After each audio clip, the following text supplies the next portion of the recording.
Hey friends, welcome into the TexAgs Rewind presented by Specs. Specs Wines and Spirits and Finer Foods have been a Texas family-owned destination for selection and savings since 1962. It's your one-stop shop with literally thousands of wines, spirits, and beers at everyday lower prices. I did this thing. I was like, hey, I was talking to you up here, and then I went back.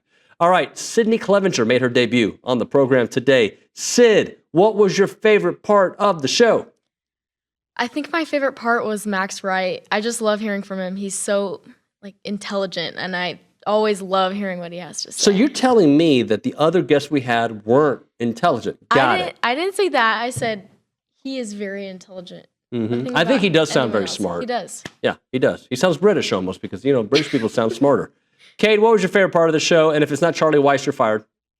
It was Charlie Weis. You know what? He was great. I loved his background. It was awesome. He had the beach green screen behind him. It was fantastic. Could you see OB in his Hawaiian Uyeyama shirt hanging out with Charlie Weis with that in the background? I could see it. Absolutely. It would be incredible. It'd be must-see TV. What else made the rewind? Well, we had Recruiting Country with Ryan Brauninger. We already discussed Max Wright and Charlie Weis. And then we had Jamie Uyeyama, Notre Dame insider. He was great. All that and a bag of chips. Check it out. How would you utilize having the two running backs that they have at Notre Dame, because they have two really good ones? Well, I didn't understand that game. I think Mike Denbrock is a very good offensive coordinator. I happened to be at this game, and with inclement weather, a first-time starting quarterback and a couple of stud running backs, I thought that they would hand the ball off a whole bunch. As a matter of fact, if you go back and check statistically at Notre Dame over the last 3 years or so, when they don't run the ball more than 28 times, they lose. Go look at it. I mean, it's a half dozen times they haven't run the ball more than 28 times, and every one of them they've lost. So I can bet you $1 right now they'll be running it more than 28 times this week. Coach Weis, I'm not sure how much you've watched of A&M, but what do you think about what Coach Elko's been trying to do from an offensive perspective and a defensive perspective? Another New Jersey guy, by the way. Yeah. Well, I'll be honest with you. I thought you really very easily could have won the game last year, and I thought Notre Dame had a better team last year than they have this year. I think you very easily could have won that game. That being said, the one thing about Elko is he knows Notre Dame.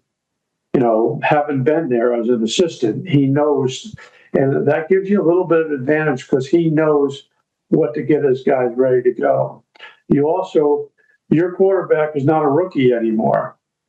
So you're looking at Marcel going in there with now some experience behind him.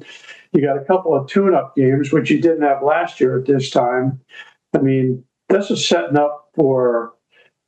I'm expecting strength to be attacking weaknesses on both sides in this game.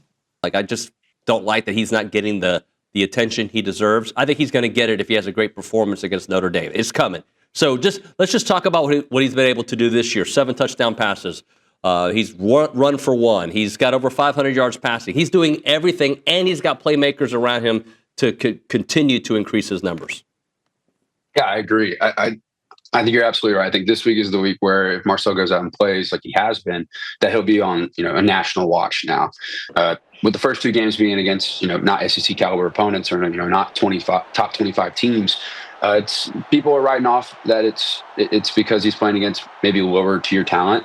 But man, I think that this week if he goes out and plays the way that he has been, and if he utilizes the weapons around him, I think that he could be very quickly put on national notice that he's the real deal. And I think one of the premier quarterbacks in college football, at least one of the premier dual threats in the entire nation. So I'm really pumped to see how he responds this week going into a hostile environment. It'll tell us a lot about his composure. It'll tell us a lot about his growth and maturity and leading an offense in South Bend, which is a really hard stadium to play in against a good Notre Dame team and a really good Notre Dame defense. I think if he goes out and performs, also you got to think this is one of the best defensive backs groups in the country. They have, I think, the number one returning cornerback overall on their defense. So if Marcel can go out and play well and lead this team to a victory on the road, this would be every reason to put him up in the conversation as one of the best quarterbacks in college football. I don't think necessarily that Le'Veon Moss has to outrush Jeremiah Love or the A&M backfield with Reuben and Amari outrush Love and Price. But I do think limiting those guys' big plays, to me, is going to be a huge factor. What do you think is more important, A&M's ability to run the ball or A&M's ability to limit what Notre Dame does from a running perspective? I think that A&M's ability to limit the run, if we're just talking purely rushing attack, their ability to limit the run from Jeremiah Love in their running attack is going to be more important than this weekend. I think on the offensive side for A&M, what's going to be more important is can our wide receivers win one-on-one battles? When you think about the game that we had last year against this team, Notre Dame came out and played a ton of man coverage. They trusted their secondary to go one-on-one against our receivers and win those battles, and they did. And it made our offense one-dimensional. So from a rushing attack perspective, we need to limit their rushing attack and make Jeremiah Love a small factor in this game. If you can remove him from being, he's obviously a momentum builder. He runs physical. He's someone who builds and gets stronger as the game goes on. That's the type of player that he is. If you can limit him and put more of that weight on the freshman quarterback Carr, I think that you're going to have their offense in a bit more of a stressful situation with having to rely on a freshman quarterback against a top 25 team where you could possibly exploit some of those immaturities that he has in his game. Would you say that the Miami loss was more about Miami or more about Notre Dame's mistakes? I mean, I would put it on both, really. Like, Notre Dame's offensive tackles both didn't play well in the game. I mean, those are the same guys that played against Texas A&M last year, and that was the first start for both those guys. Last year, Emil Wagner at right tackle and Anthony Yap at left tackle. And frankly, like, those guys, fought hard against Texas A&M guys, but, they gave them all they can handle. And in this game, I thought Miami's edges were dominant. In this game, Akeem Messidor was very good. And Ruben Bain, I would say Ruben Bain is probably the best edge that I've seen against Notre Dame, just as a complete guy, like pass and run. And Notre Dame played some pretty darn good edges last year. Obviously, they faced Abdul Carter, Penn State, scored at the beginning of the year. And throughout the year, right, Ohio State had a pair of stud edges too. And those guys didn't do anything that Bain did against them. So you got to give credit to Miami. They certainly have talent. I thought Miami schemed up some good things on defense. But also, I think there were some things that were uncharacteristic of, what we've seen from like a Marcus Freeman team. Like, the physicality wasn't quite there. I thought defensive line wise was fine, but offensive line wise, it was a little bit lacking. For a group that it's four guys who started against Texas A&M last year that are back, and only one new guy there. I didn't think they played up to the standard that many expected them to be at. The first thing that I sent you on the topics I'd like to discuss today was the wide receiver commits and the weeks they had last Friday night. You had a tweet about it that had a bunch of the breakdown. Yeah. And the reason why it's a good segue is because Mike Brown, the son of Reggie Brown, was incredible. 11 catches, 216 yards, 4 touchdowns, and a win over Port Arthur Memorial. That is the best defense he's going to play this year. In week 1 against Houston Second Baptist, he was over 100. I think he had 109 yards receiving and a touchdown. So he's well on his way to a 1,000-yard season. I pulled Mike Brown aside after that game and told him he is the most improved player I've ever covered. Really? From the time that I started going and watching him when he was, again, freshman, sophomore, to what he is now. Like, when A&M committed him, I was like, and believe me, this is no shot at Chase Lane, but that's kind of where I thought he was. Mm-hmm. Okay, like, Chase Lane had a pretty good career here. Yeah. And he went on to have a nice career at Georgia Tech. Right. Yeah. And so that's what I thought. And then as Mike starts getting older and stronger, I'm like, okay, there's more there than just like what I thought of Chase Lane coming out of high school.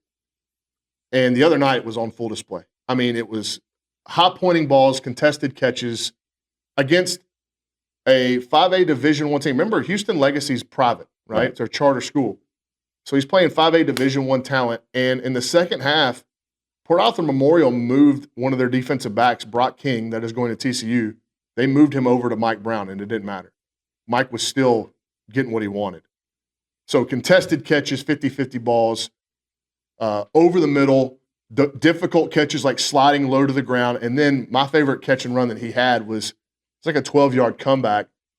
He catches it, and he can kind of feel the defender, closing in on the catch. So as soon as he catches it, he hits a spin move, goes 61 down the sideline. He's running better. His just body control, his overall strength profile is so much better. And I told him all that after the game. And It is now time to close it out. Sid Clevenger, tell the people what they should do. You should definitely like, comment, and subscribe, and hit that notification bell. Oh, look at So how you're cocky she notified. did that. So you're notified whenever TexAgs posts a video. That was a very cocky, like, slay. I'm going to touch the screen. Sorry. Felt like Whoopi Goldberg there. Thanks, everybody. We'll see you next time. Good job.